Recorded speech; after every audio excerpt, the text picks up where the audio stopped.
Hello kiddos and adults, this is Mrs. Rowley with a quick tutorial over Workplace 2C, Sort the Sum. Players each choose a domino from the draw pile to determine how many dots are on the domino. The player with more dots starts first.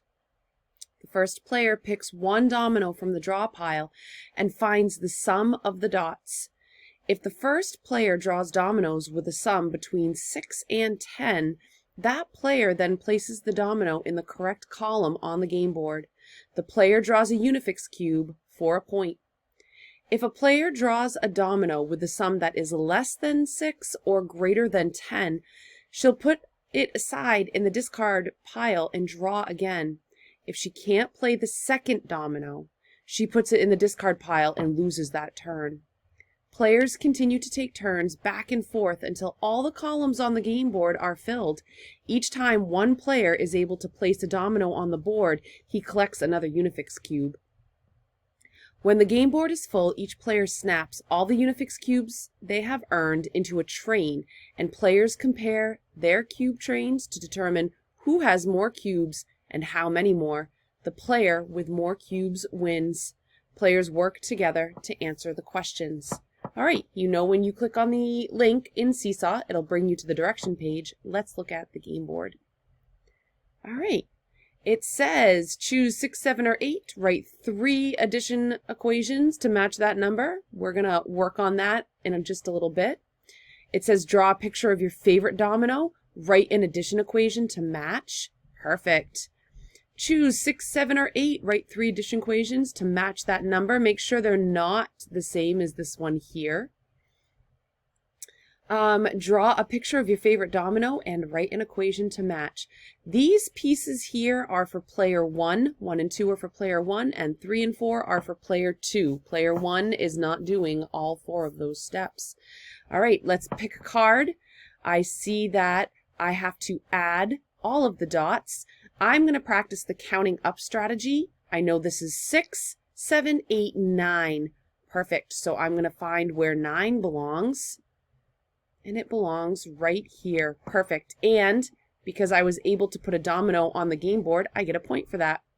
Player 2's turn. I'm going to practice my counting up strategy. The counting up strategy implies that you are not counting one side of the domino, that you're able to just subitize that amount and then count on from there. Counting on is a hard skill sometimes, so practicing counting on is really great to further your mathematical knowledge and skill set. So counting on looks like this: 4, 5, 6. Notice I didn't count the 4s in the 4 dots individually. I just subitized and moved on. I can put this domino on the game board, so I get a point for that.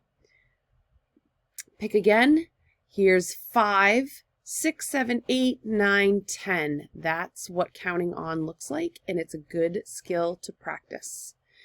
We're going to just keep going until all these white rectangles are filled. We're just going to take turns.